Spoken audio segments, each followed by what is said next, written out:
G'day viewers, Annie here. My latest video is on Ballarat and the historical events behind the Eureka Stockade. I had heard of the Eureka Stockade and a little bit of the history, but during this research it opened up my eyes to a lot more. So I hope you get a lot out of this video. Sit back, cuppa, cold drink and enjoy. Cheers. Ballarat is situated 117 kilometres northwest of Melbourne in Victoria. It was officially proclaimed a city in 1871, and during its heyday it had a nickname called the Golden City. It now has a population of nearly 102,000, and that's by the 2016 census. On the 1st of July 1851, the Legislative Council of the newly created colony of Victoria was established, separating it from New South Wales. Remember, federation was not until 1901.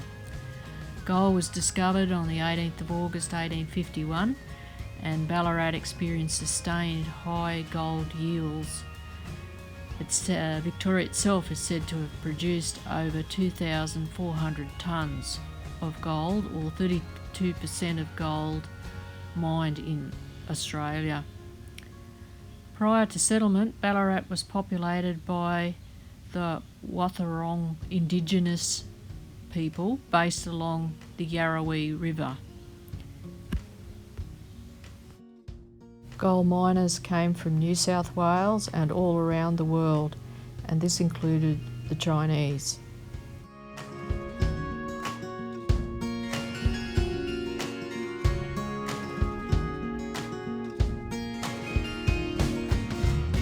Here we have Prince Alfred, the Duke of Edinburgh, visiting the Band of Hope mine in Ballarat.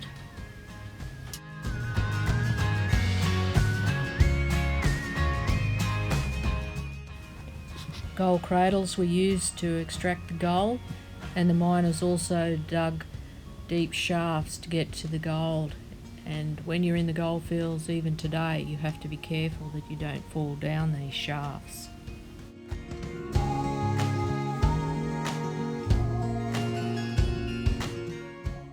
Another system that was used by the miners was known as a horse whim, where the horse turned a large wheel operating a pulley that hauled the buckets from the vertical mine shaft.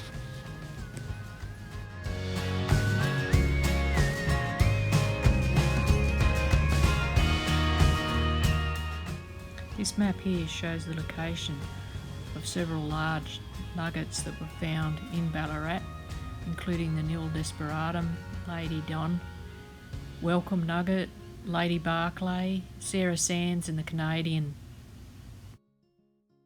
This is a record of the large nuggets found around Ballarat, including the Welcome Nugget of 2,217 ounces, the Lady Hotham Nugget of 1,178 ounces, and the Sarah Sands of 1,117 ounces.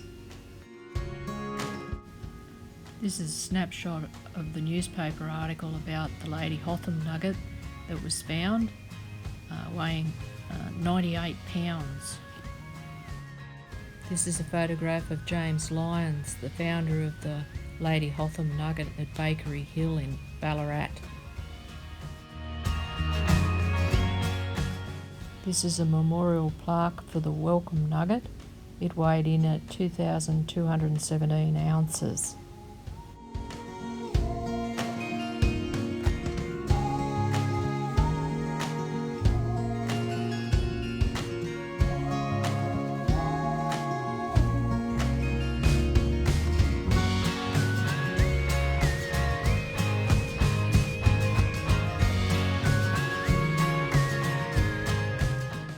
The history of the Eureka Stockade, there was a licensing system introduced by Lieutenant Governor Latrobe in 1851. Miners were required to pay 30 shillings a month for the right to mine for gold. They had no representation in the Legislative Council and no ready access to land for small settlers. They were disgruntled about this, and in December 1851, mass meetings of miners took place at Mount Alexander, now known as Castlemaine, and they condemned the licence fee as an illegal taxation. In December 1853, the licence fee was reduced to £1 per month, or £2 per quarter, or £8 per year after a miners' petition was presented. In June 1854, Sir Charles Hotham replaced Governor La Trobe and immediately cuts the government's spending and orders rigorous enforcement of the licensing system. The Goldfields Commissioner at the time was Robert Reid.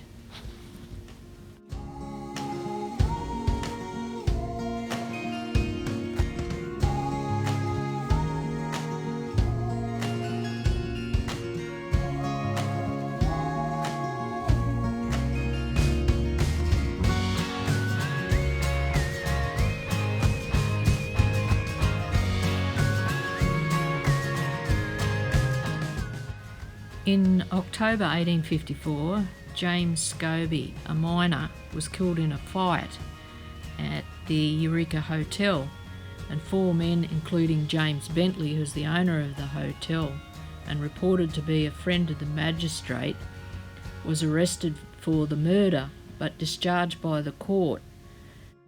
Miners who didn't agree with the decision burnt the hotel to the ground.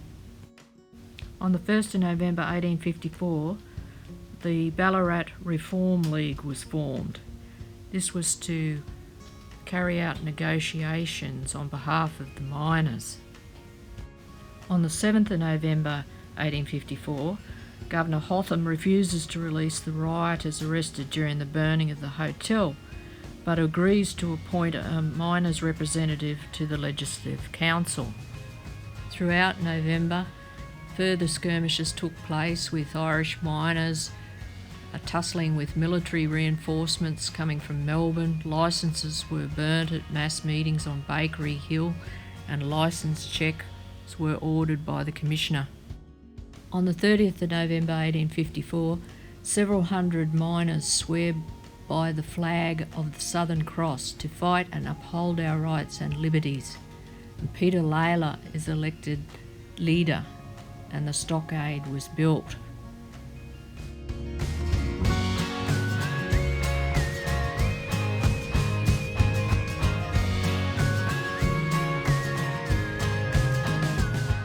A Canadian, Captain Henry Ross, is recorded as being the designer of the flag, known as the Australian Flag of Independence. It is recorded as being made of wool, and the white and the stars is said to be made from petticoats.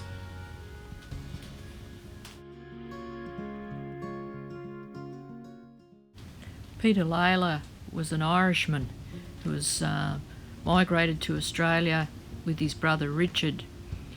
He was educated at Carlow College and trained as a civil engineer. On the 3rd of December 1854, combined forces of mounted and foot police, infantry and cavalry attacks the stockade shortly before dawn. After a battle lasting about 20 minutes, the miners are defeated, approximately 30 dead and over 100 arrests. Research also shows that the numbers of miners had depleted on the morning of the battle due to going out to getting food and ammunition. So there was only about 200 miners remaining to combat this onslaught. In December 1854, after the Battle of the Stockade, martial law was proclaimed. A commission was set up to inquire into the Goldfields, and committal proceedings took place of 13 of the rioters, and they were committed for trial. On the 9th of December 1854, martial law was lifted. Round about the 18th of December 1854, warrants were issued for the arrest of the leaders of the uprising that weren't arrested during the attack. Peter Lalor successfully avoided capture by being smuggled from the battlefield. He had his arm amputated due to a gunshot wound. After the political change brought about by the Eureka Stockade, Lalor was elected to the Victorian Legislative Council in November 1855. In February-March of 1885, the trials of 13 rioters took place and they were all acquitted. Henry Seecamp, an editor of the Ballarat Times, was convicted of sedition, libel and sentenced to 6-month imprisonment. The Goldfields Commission report recommended replacement of the licence fee with an export duty on gold, issuing of a £1 annual miner's right, and they also recommended an opening of Crown land to small holders. These recommendations were promptly adopted by the government, and Hotham then resigned as governor. Well, that's a wrap up of the Eureka Stockade. I hope you've enjoyed it. There is so much more. I've put in links and references to where I've obtained the information in the About section of the video.